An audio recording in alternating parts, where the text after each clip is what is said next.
کیا غیر مسلم لڑکی سے غیر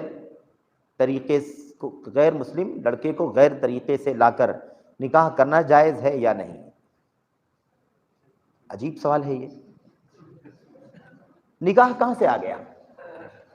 غیر مسلم لڑکی ہے، غیر طریقے سے آپ اس کو لا رہے ہیں، تو نکاح کا سوال پیدا کیا ہوتا ہے؟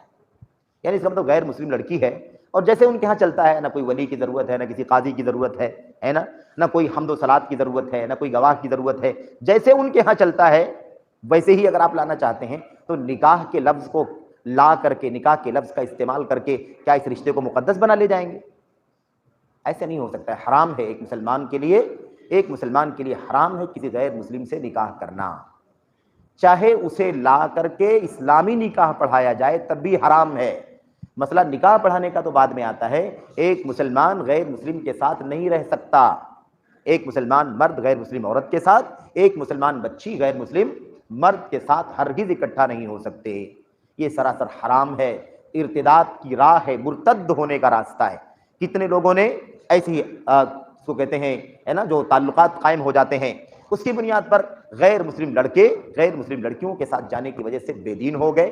انہوں نے اسلام سے مرتد ہو کر کے کفر کا راستہ اختیار کر لیا، اور لڑکیاں غیر مسلم لڑکوں کے ساتھ جا کر کے ہے نا کورٹ سے نکاح کر لیا، ولی کے بغیر کسی مولوی نے 1000-2000 روپے لے کر کے نکاح پڑھا دیا. یہ سارے کے سارے طریقے حرام ہیں اسلام کے اندر. نہ کورٹ کے نکاح پڑھانے سے نکاح ہوگا، نہ بغیر ولی کے کسی مولوی کے نکاح پڑھانے سے نکاح ہوگا. وہ نکاح حرام ہے. اگر مسلمان ہیں، دونوں مسلمان ہیں، مسلم لڑکا بھی مسلم لڑکی بھی مسلم، تو بھی بغیر ولی کے نکاح نہیں ہوگا. زناکاری بدکاری مانی جائے گی. کورٹ سے نکاح نہیں ہوتا، بغیر ولی کے کسی مولوی کے نکاح پڑھانے سے نکاح نہیں ہوتا. باپ اصل ولی ہے، اگر وہ راضی نہیں ہے کسی دور کے رشتہ دار کو بلا کر کے بٹھا کر کے نکاح پڑھا لینے سے بھی نکاح نہیں ہوتا. کیونکہ اصل ولی کون ہے؟ باپ ہے. جب تک وہ زندہ ہے تب تک کوئی ولی نہیں بن سکتا. جب تک ولایت کر سکتا ہے تب تک کوئی ولی نہیں بن سکتا. اس کا باپ نہیں بن سکتا، یعنی باپ کا باپ دادا نہیں بن سکتا، بھائی نہیں بن سکتا، چچا نہیں بن سکتا. تو اگر دونوں مسلمان ہیں تو بھی نکاح نہیں ہوگا. دونوں اگر ساتھ میں رہیں گے تو زناکاری بدکاری ہوگی. اور اگر مسلم غیر مسلم ہے، لڑکا لڑکی، وہ لڑکی غیر مسلم ہے، لڑکا مسلمان، لڑکا غیر مسلم ہے، لڑکی مسلمان ہے، دونوں صورتوں میں دوسرا بڑا مسئلہ ہے نکاح ہونا نہ ہونا تو دور کی بات ہے، وہ ایک ایسا رشتہ ہے جو ارتداد کی راہ کھولتا ہے. ایک مسلمان غیر مسلم کے ساتھ چلا جائے تو ایسی صورت میں وہ دین اسلام سے مرتد ہو جائے گا.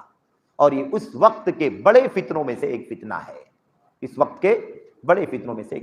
سے بچنے کی ضرورت ہے. اور اتفاقی طور پر بھی ایسا ہوتا ہے، اور اتفاقی طور پر نہیں بلکہ منصوبہ بند طریقے سے بھی یہ ہوتا ہے. پلان شدہ بھی یہ طریقہ چلتا ہے. باقاعدہ ایک پلان کہ مسلمانوں کی بچیوں کو اور مسلمانوں کے لڑکوں کو غیر مسلم لڑکیوں کے ساتھ جوڑنے کی کوشش کی جائے. اس کے لیے پیسے خرچ کیے جائیں، اس کے لیے اور دوسرے راستے اختیار کیے جائیں. اس طرح کے طریقے بھی چلتے ہیں سماج کے اندر، سوسائٹی کے اندر. اسے ہمیں سمجھنے کی ضرورت ہے. تو ایسا کرنا جائز نہیں ہے. یہ نکاح نہیں ہوگا بلکہ یہ سفاح ہوگا، جس کو حرام کہتے ہیں. زناکاری اور بدکاری ہوگی.